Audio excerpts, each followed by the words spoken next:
Welcome back to another AI Journal LinkedIn Live. Today, we have the pleasure of bringing Mark Sears from CloudFactory on. This is part of the series that we're doing to recognize and celebrate for the achievements of what the award winners did for the 2022 Global Excellence Awards. It's really exciting to look at what companies have done and what the achievements is and what they've brought for their team to bring that success for their customers, to the industries that they support. And Mark, I just want to welcome you on and say a massive hello and thank you for joining us. And it'd be great if we can just get a bit of an intro to who you are, Mark, and what it is you and the team at CloudFactory do, please, sir. Well, first of all, thank you, Tom. We're definitely honored and grateful to be recognized by AI Journal, and certainly excited for a discussion. Always fun to dig in, and I'll start with just the very quick overview of CloudFactory is we really are a factory in the cloud that helps companies get the data they need to build high performing machine learning and artificial intelligence. And so we are, as we like to say, we are the humans in the loop behind the AI that is changing the world. And we've been doing this for over a decade now. And so we've been building the technology and the process and finding talented people all over the world to help companies make AI a reality. I love that. And if I can just dig a little bit, Mark, when you said you've been over it in a decade, what is it that kind of you sparked that ignition, that passion, that drive to work with the fantastic team you've got across the world now, obviously building it through the different problems the world keeps giving us, but really finding those opportunities? Where was it that passion started? Was it from a previous career? Was it spotting a certain industry that couldn't figure out the solution which you and CloudFactory are providing? Where did it all start for you, Mark? Well, I mean, we could have a whole podcast discussion on that, but the very quick story, Tom, is so I'm Canadian. I'm computer scientist, took a very traditional developer to project manager, product manager, entrepreneur. So that was a little more traditional, but what wasn't, I even did the whole didn't finish college thing, so I mean, all that was fairly traditional. What wasn't traditional is how the company started. So me and my wife, we ended up going to the Middle East for her job, and then we ended up taking a 2-week vacation to Nepal in 2008 that ended up literally turning into us extending that 3 weeks after I met 3 really young, talented software developers, and decided to just extend my ticket, bought an iMac, started doing some training and programming together. And next thing I know, we got a second project, ended up staying we'll stay 3 months. And then 6 years later, we had our 2 kids and CloudFactory was born. And it really was out of what remains today, the heart and the purpose of the company is to connect 1 million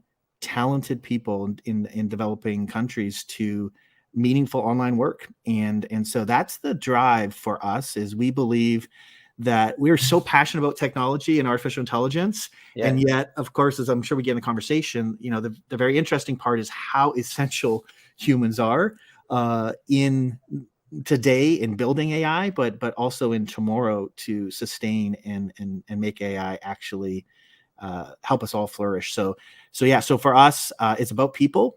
And that led us to begin building a technology platform of saying, okay, how can we build this factory in the cloud that can produce high quality data at scale? And initially, it wasn't for AI companies. It was for a lot of SaaS platforms and companies that were automating a lot of the work, but they needed humans in the loop to be able to review and resolve exceptions and just actually do a fair amount of the work.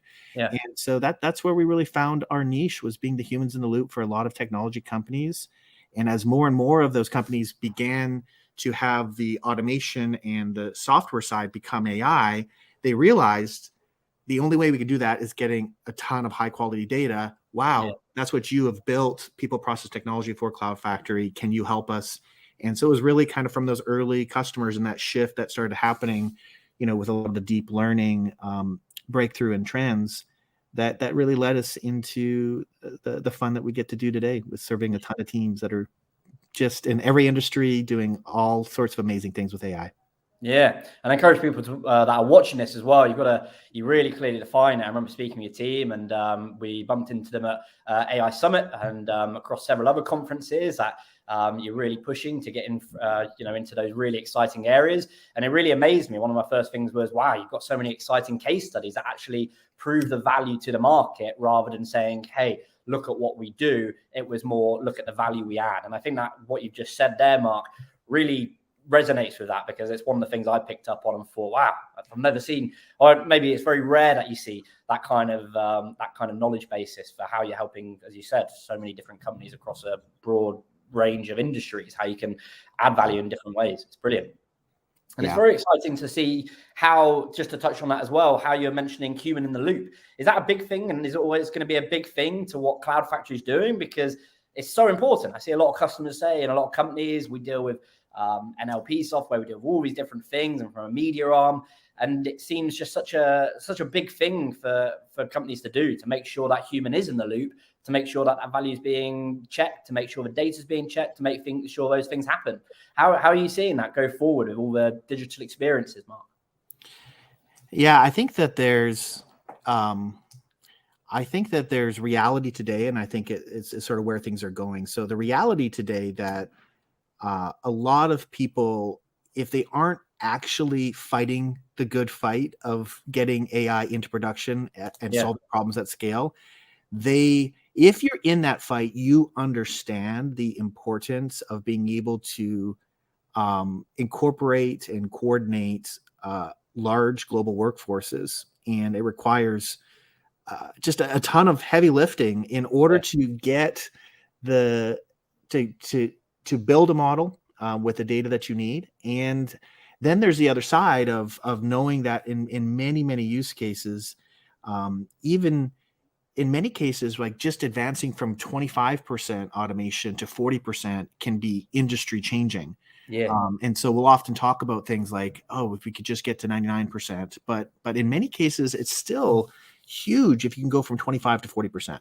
But even if you get to that 99%, in so many use cases, the number of, we always talk about kind of the number of corner cases and unique cases, and all these sorts of things are actually in the real world, right? The Wild West that the real world lives in, not in kind of the R&D basement. It's so big. And so actually having people there to resolve exceptions and continually train to avoid drift and shift and all the things, and bias and all the things that can cause AI to not deliver on the promise. And so, yeah, it's a big reality today that humans in the loop are important. But I would say it's a little bit bifurcated, right? Where a lot of our business today is helping teams either kind of in R&D mode, where they are trying to just get training data to get a model. And then they, still, unfortunately, it's a little like software where you throw it over the fence to the actual operations business kind of scaling team. And then many times we'll deal with those customers, right, where they're coming in more from a procurement operations product side of things, where they have to fill that gap. And so many times we're dealing with our teams, our customers that are on one side of the fence.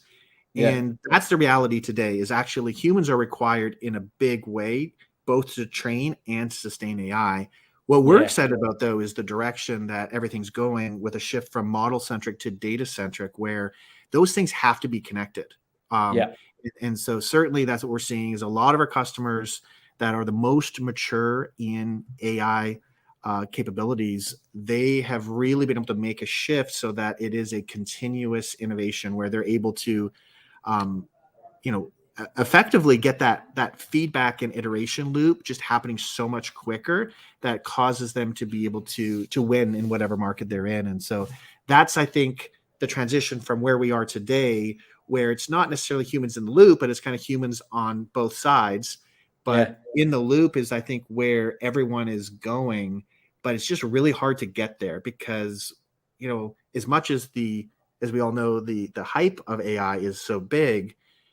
Actually being good at developing high performing models and getting them into production to solve problems within industry at scale is extremely hard. And that's the battle that we fight as we can, to at the very top there, right? One of our smarter principles right behind me is to love and serve. And so we wake up every day with thousands of people around the world to come alongside of hundreds of teams to help them, to love and serve them as they are in all of these different industries with different use cases and problems that they're developing AI to solve.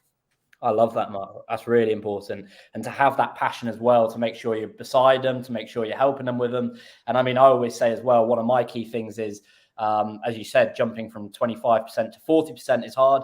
I always think of it as if companies would only think of how can I improve 1% a day, by the end of the year, you're going to be flying. And that's a very good lesson I tell myself. I think don't try and do it all in one go, because if you're just slowly but consistently hitting that benchmark, I mean, look how quickly a year goes, Mark, right? So it's very good that you have that kind of mindset for how to get people to that mark and to that level, which is very exciting. And it's fun to hear.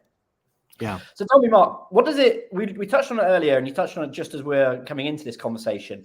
I'd love to know from your angle, with winning the award and we're winning for the 2022 and as we've got 2023 coming up, I'd love to know what it kind of meant to you and the team and the wider team. Obviously, we noticed that you made an announcement for the company, which is brilliant to read and brilliant to see. But what do these kind of achievements, maybe not just ours, but when these happen and when you read about these happening, what does it kind of mean to you as one of the team leaders and as the CEO, but also with your leadership team, with the whole team, and to your customers, to the industries you serve? How did it impact you and what you're doing? And was it something that reinforced the great work that you and team are doing? Yeah, I think I'll put the last two things you said together, Tom, right? Like, I think that, we've been going hard at this ever since my 2-week vacation, turned into starting a company. And, we've had a small and growing group of people who really, who believe in both the why we're doing what we're doing, but also in just the opportunity to help AI fulfill its potential and to help ultimately for humanity to flourish. And so we have a very long view of things. And so similar idea of 1%, kind of at a time is that's the team, right? We aren't we certainly raised a significant amount of capital and are being aggressive in going after it, but it's not sort of a go big or go home, huge venture play. We've been grinding hard towards something we believe is worthwhile. And so, it's great when we are able to be recognized as making a contribution to the advancement of AI. And so, transitioning, I think the other aspect of just remembering that we've transitioned from a startup into a medium-sized mid-market company, still small, but that kind of micro multinational turning into maybe a medium-sized multinational. And so, all of those things I think are just really encouraging as we continue to fight the good fight and try and serve our customers and serve our cloud workers, right? Again, that's what we kind of call at CloudFactory is our cloud workers are who we celebrate, and they're the ones that wake up every day and are helping to improve the performance of models and to work alongside them to, again, help so many different things that we all use every day and depend on every day to just make the world go round. Yeah, I love that part. That's so you can just hear it in your voice when it comes through, that kind of passion to help those people and what you said in your principles behind CloudFactory. It's very exciting to hear, Mark. And I'd love to know if we can get just a little bit of insight for people listening. And when we push this out, just maybe give us a teaser, Mark, of what's next for CloudFactory. You were mentioning as you're moving up and moving to a bigger and bigger stages and more opportunities and supporting and helping, most importantly, in my eyes, more value to the world and helping in the way that you're saying it, helping humanity flourish. Tell me, would love to know what's next, Mark. What's next? Yeah. Well, I think there's a couple specific things that are happening. And again, I think that I'll point more to what's happening in the market and therefore kind of what we're doing to help accelerate, I think, what are good things. So the first would be,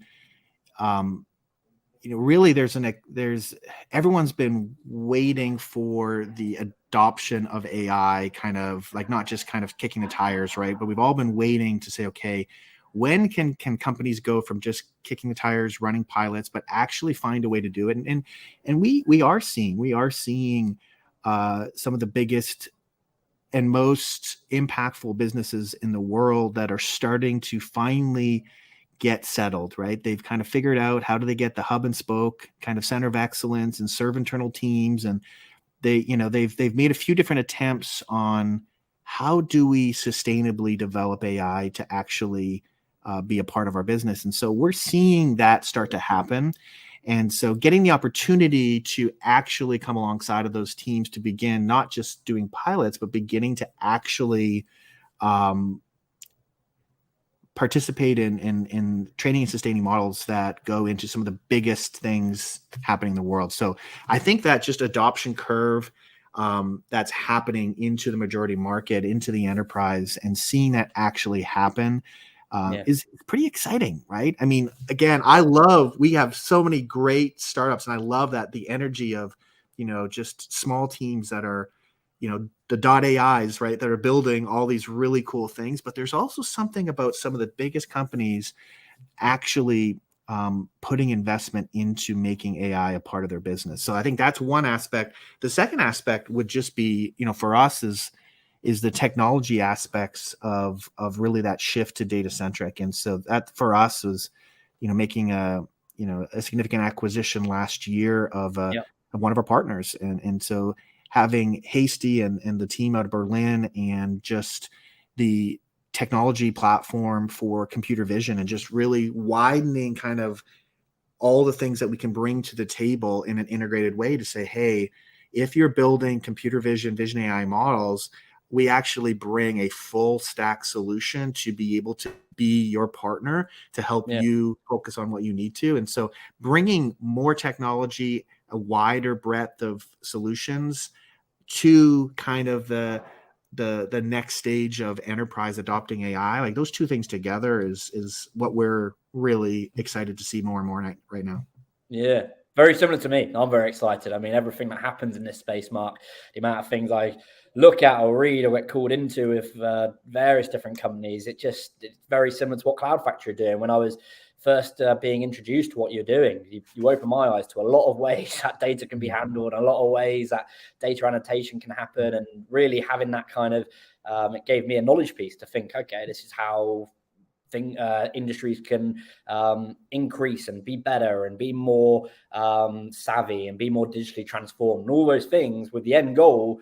Like any good company, they have the value really on the end customer and on the industry, and knowing that it's going to help various different people that you might not have any contact with yourselves, but it will have that everlasting impact. So I really love that you've mentioned that, Mark, and that's in the next stage of the future growth plans for CloudFactory. So very excited, and I'll be, as I always say to your team, on the sidelines cheering for you guys. So it's very excited for the next steps. I appreciate it. I mean, it's a fun time, right? Because I think you always have to separate what's happening at a kind of a media press, hype level, and then what's happening on the ground. And what's happening on the ground, I just had, a quick trip here where I met with 5 clients in one day, and just being able to go up and down and really get in their operations and see where they're prototyping and building, if it's robotics and different sensors and drones and all these sorts of things, was just was really, really exciting to see what's happening on the ground with our customers. And what's interesting is that a lot of the people that we work with, there's even a sense of pride because there's whole new roles and departments that have been established to really support making AI. And so a lot of the people we work with actually have been at different companies. And so they've really built this career so quickly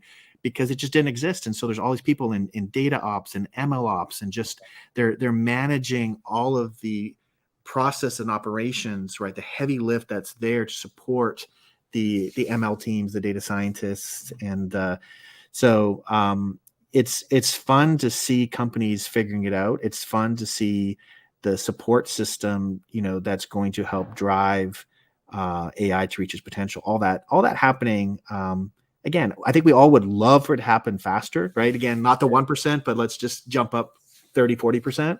Yeah. But the 1% is certainly happening, and I think it's accelerating, and it's fun to see it. It's fun to be part of it, and it's it's fun to learn together.